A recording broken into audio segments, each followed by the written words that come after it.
The forest was not supposed to exist anymore, according to the old county files. This entire land had been burned down, over 100 years ago, yet it still stood, alive, breathing, watching. People who drove past this road at night always felt the same thing, a pressure in the chest, a sudden memory that was not theirs, a feeling of being recognized. At the center of the forest lay a cemetery with no beginning and no end. Gravestones leaned like tired men. Names were scratched out. Dates kept changing. Sometimes a grave showed a date from the future. No one touched those stones, because those names eventually disappeared. In 1891, this land was owned by a small religious town. They believed death was not an ending, only a door, and doors could be opened. Beneath the cemetery, they built something, not tunnels, not rooms, a chamber, a place where the dead could hear the living. They called it the listening ground. Every full moon, the elders would gather. They whispered confessions into the soil, sins, hatred, regret, and something beneath listened. At first, nothing happened.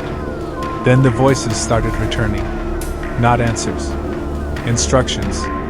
The dead told them what would happen, who would fall sick, who would die, who would betray. The town prospered, until the voices demanded more. They asked for blood, fresh, willing, and the first child was taken at midnight. The parents never screamed, because their mouths were filled with dirt. The town burned the forest 2 years later. They thought fire would cleanse it, but fire only woke it. Now the cemetery appears only to those whose lives are already marked. On the night Daniel Carter arrived, the fog moved before he stepped out of the car.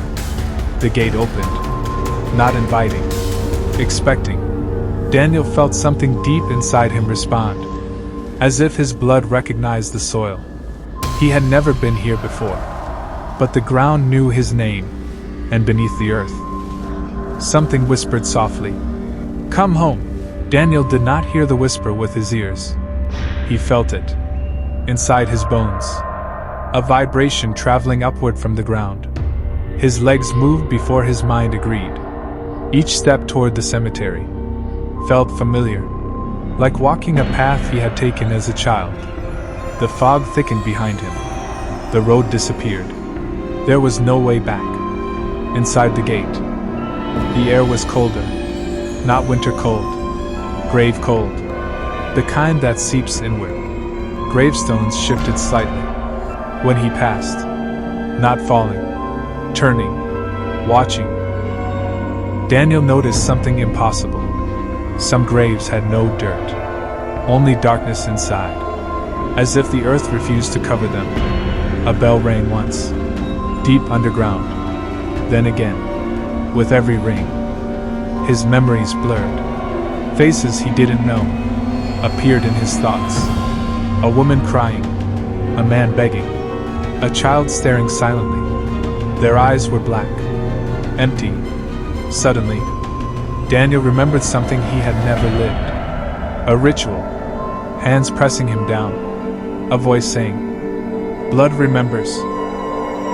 He collapsed beside a grave. The name carved on it was his, not his full name, only Daniel. No date, because the date had not yet arrived. The soil beneath the stone began to move. Slow, patient. Something was turning over below, not rising, preparing. The bell rang a third time, and far beneath the cemetery, the listening ground opened its mouth. The forest leaned closer. The dead began to listen, and Daniel finally understood. He had not come here by accident. He had been called. The ground beneath Daniel's hands felt warm. Not naturally warm. Alive.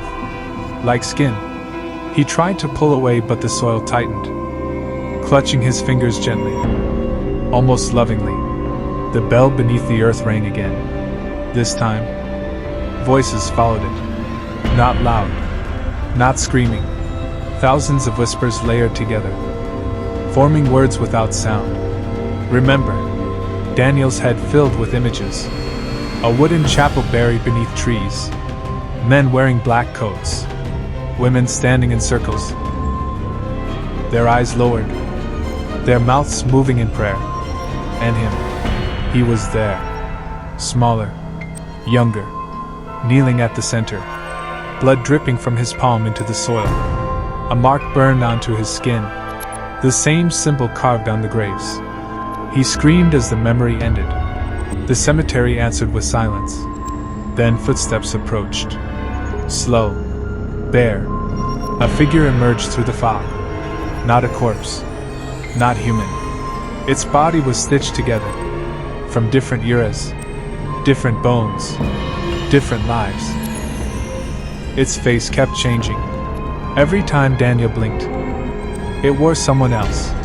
When it spoke, its voice was many voices speaking perfectly together. You were promised. Daniel tried to run. The path twisted. Trees bent inward. The gate vanished. The creature followed without moving its legs. Gliding. Waiting. You cannot escape blood that remembers. Behind him, graves began to open. Not violently. Politely. As if responding to a call. Hands emerged from the soil. Not reaching upward. Pointing. All pointing toward Daniel. The creature raised its arm. The ground split. A stairway descended beneath the cemetery. Stone steps carved with symbols. That hurt to look at. This was the listening ground. The air below was thick with breath. Every wall pulsed slowly. Heartbeat. Thump. Thump. Faces were embedded in the stone. Not carved. Pressed from inside. Still alive. Still aware. They whispered secrets. Names. Dates. Deaths not yet happened. The creature spoke again. Your blood opened this place once. You will seal it again. Daniel saw the truth. The ritual never ended. It only waited for the next bearer. The elders had bound the thing beneath. But bloodlines fade. And the ground grows hungry. The chamber demanded renewal. A living anchor. A soul bound between death and memory. The bell rang again. This time from inside Daniel's chest. Daniel's veins burned. Symbols surfaced beneath his skin. The same marks on the graves. The dead began screaming. Not in pain. In relief. They were being heard again. The chamber shook. The forest above bent low. Roots broke through stone. Wrapping around Daniel's legs. The creature knelt. Not in worship. In submission. You are the key. Images flashed forward. Future graves. Future names. His voice guiding the lost. His face forgotten. Eternal watch. Daniel begged. The ground answered with silence. Then the choice was shown. If he refused, the listening ground would open fully. The dead would walk. The living would listen. And the forest would spread. Town by town. State by state. So Daniel said the words he once learned as a child. Words his blood never forgot. The chamber closed its mouth. The screaming stopped. Above, the cemetery grew still. But Daniel never came back up. Years passed. Black Rock County forgot again. That was the curse. Memory faded. Records vanished. Photographs turned blank. Only the cemetery remained. Unchanged. At night, a man could be seen walking between graves. Not floating. Not limping. Simply walking.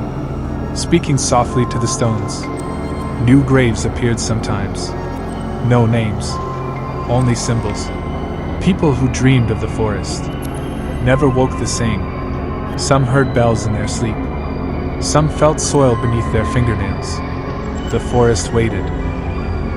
Because anchors weaken. And hunger always returns. On the 10th year, the fog returned thicker than ever. Children spoke of a man in dreams. A man with glowing symbols beneath his skin. He warned them not